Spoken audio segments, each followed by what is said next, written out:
term ruggedization for us really means mostly this idea that we're going to take a printed circuit board assembly and we're going to do a little bit more processing to try to prevent damage of that electronic circuits. The way that we do that is a few ways. We use silicone spray-on conformal coating. So we'll take the circuit board and spray silicone rubber essentially on both sides of the circuit board to protect the circuit. Another way would be to use a more rigid material like an acrylic or a urethane sort of coating that we can use.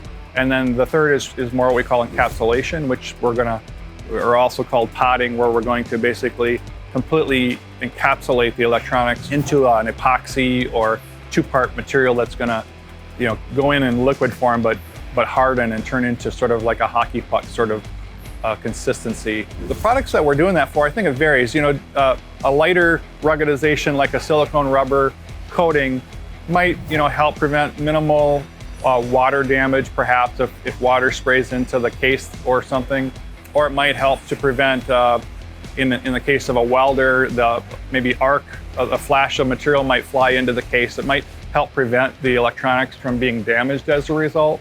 All the way up to the more rugged encapsulation process, where you might have to have electronics that are capable of being underwater. In the case of a marine electronics, marine motors that might be for powering a yacht or maybe even a fishing craft, they require a level of ruggedization that's going to completely protect that electronics from being damaged by being underwater. So a lot of our customers have electronics that are in the field outside, right? So in extreme temperatures. And that ruggedization helps make sure that they don't get any moisture in it that could corrode or corrupt the circuit that's in there. One of the applications is something that goes out in the field and it's 100 some degrees outside. They're working outside and it's all the time. They bring it into the shed and they wash it down and clean it. So now you've got extreme temperature changes with moisture involved in it. So you have to seal that up and properly protect it from those environments. There's an application to apply a glue bead or a silicone bead, and there's something unique that we do to control that bead volume, and that is a scale weight system. So we tear the weight before, weigh it, and then put the bead on and verify it with a control chart to make sure that we have the appropriate amount of material on it. So that's how precise we have to be on the volume of material that we're placing on these boards. What I try to think about of ruggedization is you imagine when you're driving in a big city and they're doing construction and you see this piece of equipment hanging from a crane, right? That's the kind of electronics that we build. They're in there and we've made it so they aren't affected by the environment around them. We added a hot glue to this product that it's actually to help with vibration.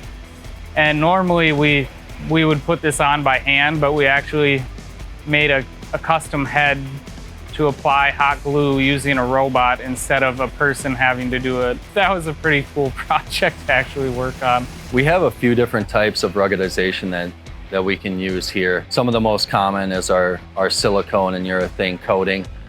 Those are ran through automated machines, each with an operator to make sure the machines are doing what they're supposed to be doing. And that's going to make those boards weather resistant. This is fairly common on boards that will see some weather, but not a tremendous amount. So I look at it as being used more on items that may go into welders versus an agricultural product. Whereas your urethane is a little bit more robust, and that may have some hybrid functionality to it, where it gets a little bit more exposure to the elements, but not as much quite to the agricultural level, where they're on like a planter or a tractor. For example, it may be for like a lawnmower or a compressor or something that's going to see some extended time out in rough weather, but not necessarily to the point where you would use a potting. So we have a couple different types of potting up here. Both places actually use a two-part potting. We see these commonly used on agricultural equipment. For example, one of my customers uses it in a motor controller for one of their planters.